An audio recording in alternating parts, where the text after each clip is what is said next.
Hey mini chums, and welcome back to the Kenwood Kids Club, coming to you from the Mr. Baker's Cakes kitchen. Now, a reliable source has informed me that yesterday was Battenberg Day. And if you're not sure what that means, basically, I'm assuming it's inspired by the place, Battenberg. I don't really know what it means. But it inspired me to want to share a really fun recipe with all of you, which actually I think would be perfect to help us celebrate the Queen's upcoming Platinum Jubilee in June. Yes, that's right, in today's episode we are going to be making a Battenberg cake. Now, even if you don't know the name, I'm sure you've seen one of these before. It's those cakes that have that kind of checkerboard or chessboard effect with the pink and the yellow icing, and it's all wrapped in marzipan. You can buy them in most bakeries, and I know lots of supermarkets sell them too, but making one yourself at home isn't as complicated as it looks, I promise you. So as I say, in today's video, I'm going to show you how to bake the two different sponges. I'm going to show you how to trim them down and get them nice and neat, ready for assembly, and then we'll finish it off with some delicious marzipan. We're keeping things simple, we're not making our own marzipan, and we're not making our own apricot jam to glue everything together, so don't panic. And in fact, for the first part of the recipe, everything you need is right here on this tray. Well, I always have a tray with all my ingredients on, and I don't think I always remember to show you, but they're always here on this tray. But you will need 2 loaf tins, which I have just greased and lined with some baking paper. And then a lot of it is very similar to most other cakes. So I've got some butter, some sugar, some flour, some eggs, but I've also got some ground almonds for this one as well. As always, the recipe and full ingredient lists are available down in the video description. And if it's your first time watching one of our bake along videos here in the Kids Club, don't forget to hit that big red subscribe button before you go today so that you never miss another video. And in fact, while we're talking about the video description, don't forget to hit the link in there to take you to the Kenwood Kids Club website so you can get all joined up and get your very own membership card. But for someone who has an awful lot of work to do today, I should probably stop talking so much and actually get cracking with this week's bake. So let's do it. Okay, so the first thing we're going to do is make our sponges. We're actually going to make them both at the same time because in this recipe we're using the same sponge for both colours. The only difference will be the colour. As always, I'm using my Kenwood Cake stand mixer, but if you don't have one of those, you can do this in a bowl with a wooden spoon. And the first thing we're going to do is cream together our butter, and our sugar. Now you want to do this for a little while until the mixture's really pale and light and fluffy. So I'm going to pop this on, but I might speed things up so you're not watching the whole time.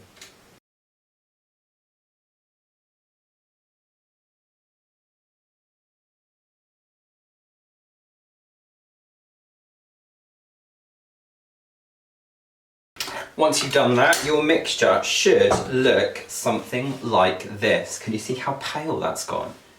So I'm just going to grab one of my spatulas and give the bowl a quick scrape around the sides. And then we can start adding in our eggs.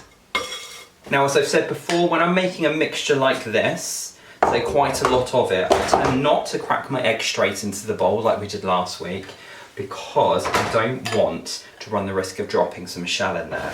So instead I'm going to crack all of my eggs into a bowl first, and then I can give them a quick mix and start adding them in one at a time. So we're using 6 medium eggs for this recipe, so lots of chances to practice cracking your eggs.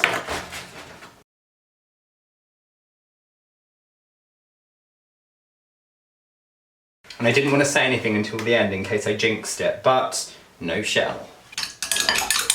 Then I'm just going to give that a quick mix just to break up all the yolks. And then I can start adding it into this mixture here.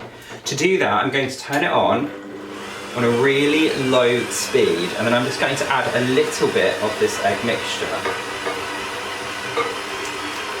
Once I've done that, I can turn the speed up a little bit, maybe to around about a number 2. And I'm just waiting for those ingredients to combine together. It shouldn't take very long at all.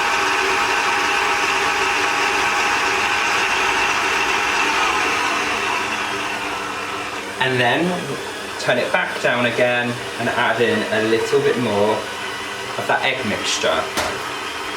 And then back up again.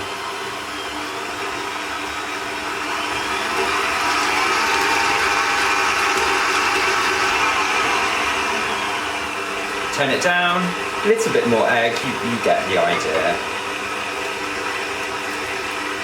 If your mixture starts to look like it's curdling, don't panic too much with this recipe, because actually, where we're using almonds in our cake, it has quite a dense texture anyway, so it's not the end of the world at all.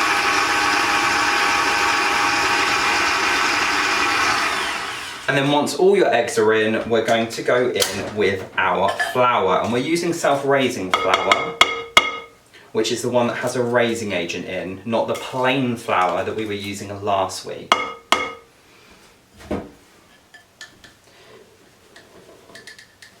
Now I sifted that into the bowl, but you can sift it straight into the mixer bowl if you would prefer. And again, we're just going to turn the mixer on a low speed, and we're just looking for that flour to have combined with the cake mixture. We don't want to over-mix it at this stage because that can give us quite a dense, heavy cake. I know I said this one would be a little bit denser than perhaps a nice, light, fluffy Victoria sponge, but even so, we don't want to overwork it. Okay, the last things going in are our ground almonds, and I'm going to add up to about 2 tablespoons of milk, just to make sure I have what we call a dropping consistency. And I'll show you what that looks like in a second. So again, with the almonds in there, we're just stirring them through, so literally a few seconds, or a few seconds with your wooden spoon if that's what you're using. And then we are done. So first things first, I'm just going to scrape the extra mixture here off this beater. If you haven't got one of these, by the way, it's called the creaming beater, and I absolutely love it. It's my favourite attachment, because it scrapes around the bowl while it's mixing, so you don't have to keep stopping and scraping it like you do with other attachments. Then, I'm just going to whiz around the outside and make sure everything is thoroughly combined, but do you know what, I think it is, again, thanks to that creaming beater. So this is looking pretty good. Now what we're going to do is we're going to take one of our 2 lined loaf tins, and we're just going to split this mixture in half. Now you can weigh it so that you're really, really accurate, but as we know from previous videos, I rarely do that. I'm just going to roughly draw a line down the middle and then scoop out about half that mixture. Now by dropping consistency, what I mentioned earlier on is that when I scoop it up on my spatula, it drops off my spatula like that. Tiny bit more. And then I will call that half. Now I'm going to grab just a small offset spatula like this, and I'm just going to use that to help work that mixture down into the tin, making sure it gets to all the corners and make it roughly even. So that is one of our sponges done, and that's going to kind of be the yellow natural coloured sponge in our Battenberg cake. So I'm going to pop that to the side, and then we're going to go back to this mixture here, because this is now going to become the pink part of our cake. I always recommend colouring sponges or biscuits, or in fact anything, with a gel food colouring rather than the liquid ones that you see in the supermarket, simply because they're a lot stronger, so you need to use less of them. Now, because it's very strong, you really don't need very much at all. So I sometimes recommend if you pop a little bit on a cocktail stick and then pop that in your mixture. But I'll see if I can hold this up to the camera so you can see the tiny, tiny amount that I've used. Can you see that? Perhaps I'll put it down here. So not very much at all.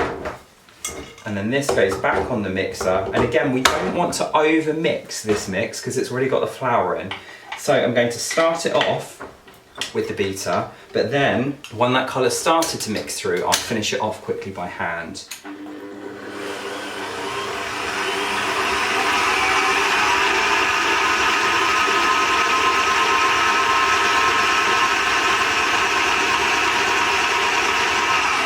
Okay, so that was literally about 10 to 15 seconds. Scrape that off one last time. And then, as I say, I'm just going to finish it off by hand just to make sure that pink colour is mixed all the way through. Now we want quite a soft pink, we're not looking for neon colours for this recipe. So that's why we only needed to use a tiny bit of that gel food colouring. And hopefully, again, if I hold it over here, you should be able to see that that colour is gradually working its way throughout the mix.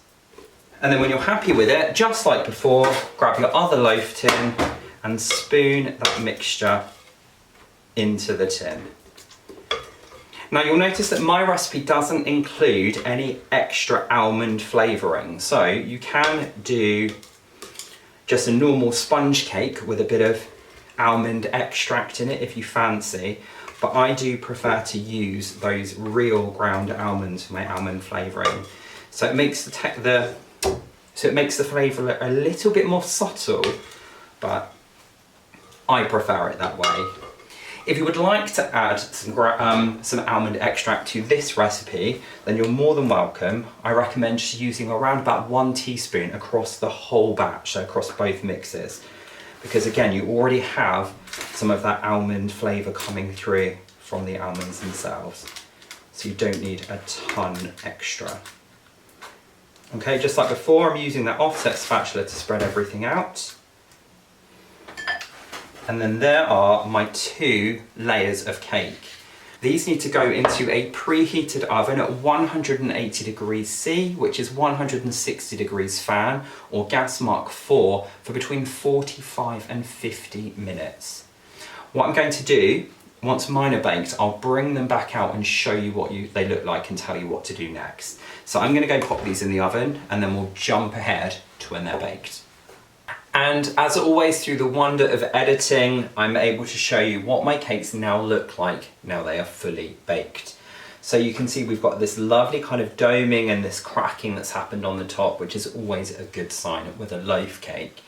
And now what I'm going to do is leave these to cool in the tins. So normally when we're baking cakes, you'll recall that I say that we leave them to cool in the tin for a bit and then we take them out. But with this one, I find that it just seems to benefit the cake a bit more if you let it cool in the tin. So I'm going to leave it in the tin to cool completely, and then once it's cooled down completely, I'm going to pop it in the fridge. The reason why is when we start cutting these up to turn them into our kind of Battenberg sections, it's going to be a lot easier and a lot less crummy if we have them nice and chilled down first. So I'm going to leave these on the side until they're at room temperature, and then I'm going to pop them in the fridge for around about half an hour or so. So that means there's a time for another break, but I'm obviously not going to make you wait. We'll jump ahead again, and the next time you see me, we'll start assembling our Battenberg cake. I'm already really excited.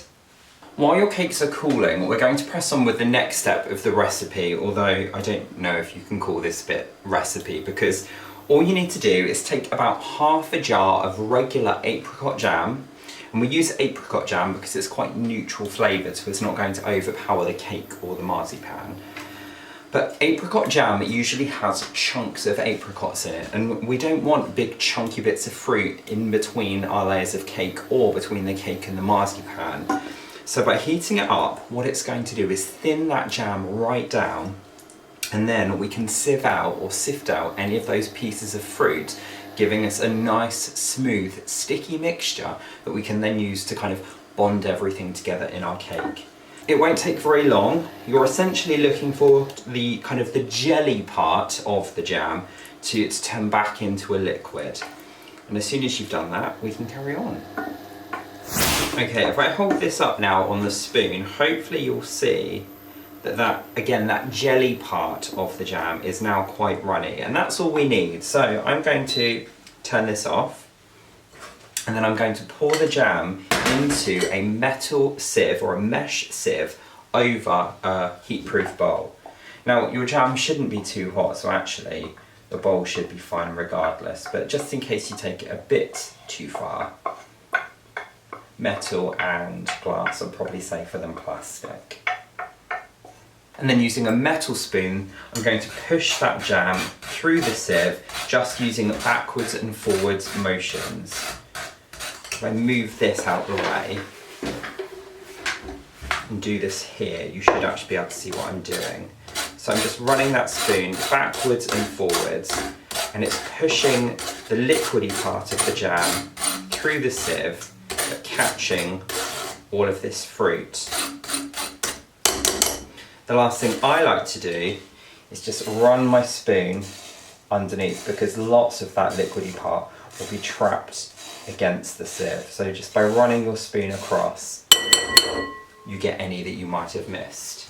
And then this can be set aside until we're ready to use it. I'm going to go and check on my cakes, and it may well be time to carry on. Okay, so my cakes are nice and chilled now. So what I'm going to do, using these handy flaps that I left when I was lining my tins, I'm very gently lift those cakes out. And these can be popped aside. And then I'm going to peel off the paper. Again, because they're nice and chilled, you should be able to lift your cakes up without any risk of damaging them at all. Now this next part can be tricky or it can be simple, depending on what tools you have available at home. My favourite way to level my cakes and cut these domed bits off the top, which by the way are great for snacking on, I have a cake leveller, and I have quite a posh one that has a really sharp blade on it. I appreciate lots of people at home might not have these. You might have one of those wire cake levelers, which is just a metal frame with a piece of wire that goes across, and that will work absolutely fine as well. If you don't have either of those things, then you'll need to use a serrated bread knife. Now it has to be serrated because otherwise you're not going to get neat cuts on your cake. But regardless of the tool you are using, you want to get down to the height of your cake like this, and then you want to find the lowest bit of the bake, and that's the height you're going to trim your cake at, because we want really square sides.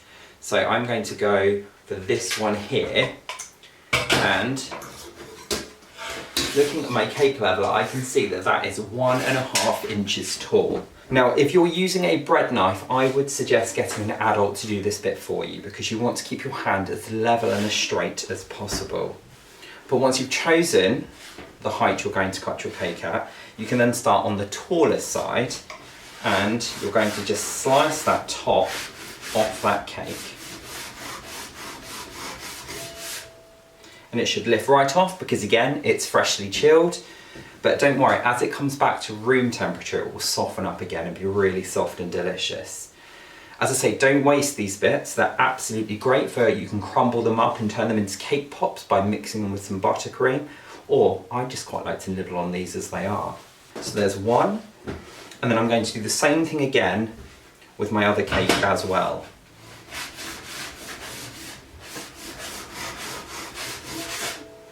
And that should then leave you with two perfectly flat loaf cakes that look like this. Once you get to this stage, what you're going to do next is grab your jam back, and then using a pastry brush, or if you don't have a pastry brush, you can just spread it on with a knife. You're going to brush the top of one of the cakes with a nice generous layer of your apricot jam.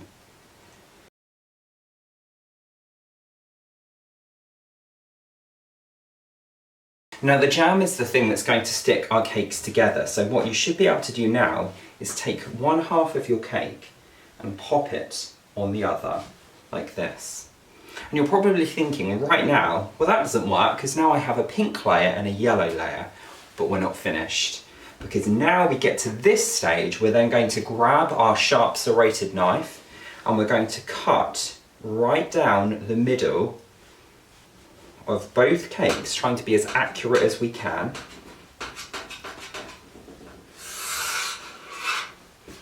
And then if I turn these around, can you see I've got my pink layer at the top, my yellow layer at the bottom.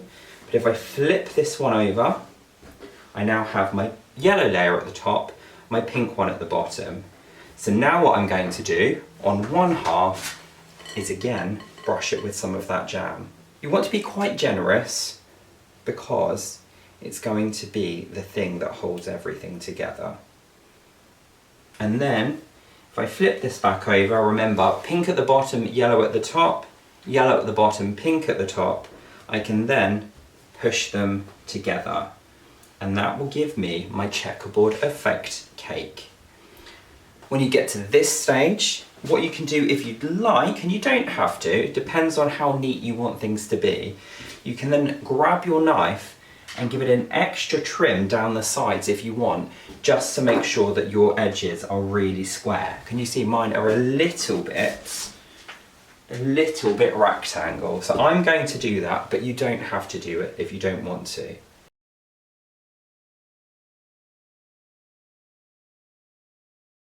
But eventually you should end up with something that looks like this. And now I'm going to pop this on a plate and put it out of the way to keep it safe. I'm also going to have a clear up because I don't want any of the crumbs on my workbench here to end up in the next step of the recipe. So I'm going to have a clear up, you need to have a clear up, and then we'll carry on again. Okay, and now we're on to the final step, and that is of course our marzipan covering. Now, as I said at the start of the video, we are not making our own marzipan today, so do not panic. We are just using regular marzipan that you can buy in the shops. I've got Renshaw original marzipan in white. It's not white, it's kind of a yellowy, goldy colour, but you can also buy golden marzipan, which is a much brighter colour, and you can use either of them for this recipe. I've got about 1 kilogram here, which is way more than I'm going to need. But when it comes to marzipan, I would rather have too much and be able to trim it away than not have enough and then be kind of stretching it to try and make it join. So you can probably get away with about 500 grams if you go thinner, but as I say, I'd rather have a nice generous layer of marzipan with a little bit extra more than I need, so I've gone for 1 kilogram. Now I'm just giving it a quick knead to make it nice and soft. It smells so good, I love marzipan. That's actually another perk if you do have more than you need, because of course then you can eat the leftovers. When your marzipan is nice and soft, what we're going to do is just dust the worktop with a little bit of icing sugar. Note icing sugar, it's not flour, because this bit isn't going to be cooked and you can't eat raw flour. So icing sugar. Give it a bit of a squash down, and again, if you're finding it tricky, you can get an adult to help you with this bit. And then a little bit more of that icing sugar on the top as well. That's just going to stop things sticking as much. Then grab your rolling pin. I have a huge rolling pin. And then we're going to roll it from the middle, backwards and forwards. Never roll all the way to the ends, because what happens there is you end up rolling it thinner at the edges. Whereas if you only roll the middle bit and then turn it round 90 degrees and roll again, you'll find it easier to keep a rectangle shape, which is what we're aiming for. So again, just starting in the middle, forwards, backwards, turn it round again.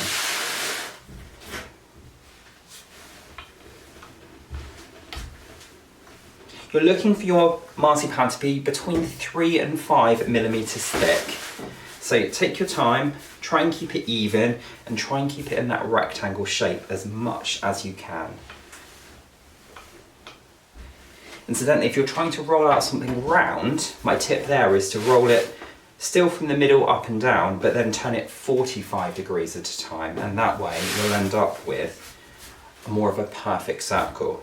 So whether that's marzipan, icing, pastry, anything you might be rolling out. Now, if we're being really clever, I know that my cakes are 1.5 inches tall. So to go all the way round, I've got 1.5, 1.5, which is 3, 3, 6, 9, 12. So my marzipan, it needs to be at least 12 inches wide. I actually keep a tape measure in my kitchen just for measuring things like this. So I can see we are just over 12 by exactly 12. So I'm going to roll it a little bit more this way. But can you see it's almost kept that square shape that I wanted? And I think it's a pretty even thickness all the way around. So I'm very happy with that. What I'm going to do now is grab that jam back again, and I'm just going to brush down the middle of that marzipan. Again, you can be quite generous with this, just like we were on the cake.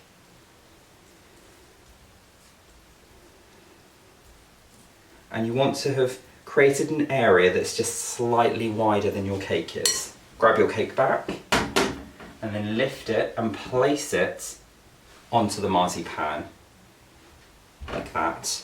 Then you want to fold your marzipan up and over on the cake before we jam it, because what we're going to do is, using our same knife that we were using before, so we're just going to trim that marzipan to give us a nice straight edge. And then if you unfold it again, you can just neaten that edge up, or of course ask your adult to do it for you.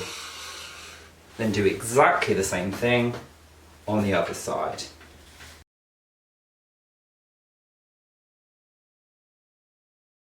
And now, once you get to that stage, you can grab the rest of your jam and brush either the cake or the marzipan, it doesn't matter which one, with a nice sticky layer.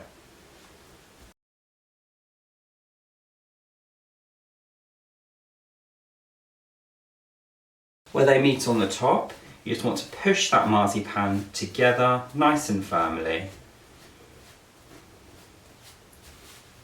And then, if you dust on a little bit more icing sugar, you can use that to help you blend away that seam a little bit more. Again, you'll see it's so important to make sure your hands are nice and clean, because you are touching food that somebody's going to eat. If you have them at home, something like this, an icing smoother, is great for just making sure that that marzipan is really firmly attached to the cake. If you don't have a proper icing smoother, then you can just use anything that's food safe and has a nice flat surface on it. And then, to hide that seam, we're literally just going to flip the cake over like that, and now that seam is hidden underneath. You want to find where the edge of that cake is, which is about there. Same again on this side. And then just inside of that, using your serrated knife, what you're going to do is just cut straight down,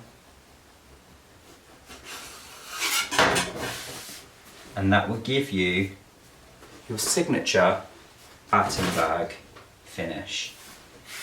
Do the same on the other side. So straight down from the top to the bottom,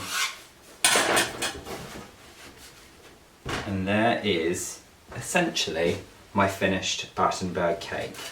And then again, don't throw these bits away. They're absolutely great for snacking on. And actually, a lot of that marzipan could be used for something else as well. You can actually model with marzipan, so you could use it to create some decorations to go on the top of your Battenberg cake if you wanted. I'm just going to put mine onto a plate, and then you want to leave it for a couple of hours just to allow that marzipan to dry out a little bit, and then you'll find it's a lot easier to slice and you won't have the issue of trying to saw through it gently without disturbing the finish of your marzipan. But essentially, that is how to make a traditional Battenberg cake. I do hope you enjoyed this week's bake along, and if you did, don't forget to give it a thumbs up down below. If it's your first time watching one of our videos here in the Kenwood Kids Club, then also remember to hit that big red subscribe button before you go today. We upload a new bake along video every Thursday at 4 o'clock, and in fact I will be back at the same time next week with another exciting recipe for you to try. If you do have a go at my traditional Battenberg recipe, then I would love to see the results. So do feel free to tag me on social media. I am at Mr. Baker's Cakes on Facebook, Instagram, Twitter, even TikTok. Make sure you also tag Kenwood World as well, and Kenwood Island if you're one of our Irish bakers. If you haven't already joined the Kenwood Kids Club over on our website, then do head to the link in the video description and do that too. Not only is it a great place for you to get extra hints and tips to help you with your cooking and baking, but if you share a photograph of your finished Battenberg cake, or in fact any of the recipes on our website or here in the YouTube channel, then you could be chosen as our star baker of the month for, what month are we in now? April.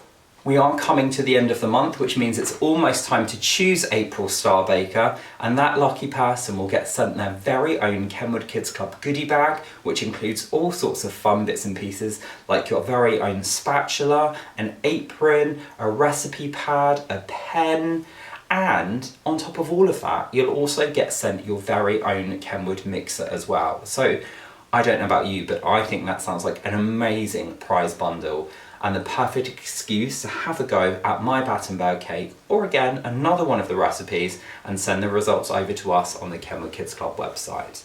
As I've already said, I will be back at the same time next week, but until then, as always, take care and happy baking. Bye.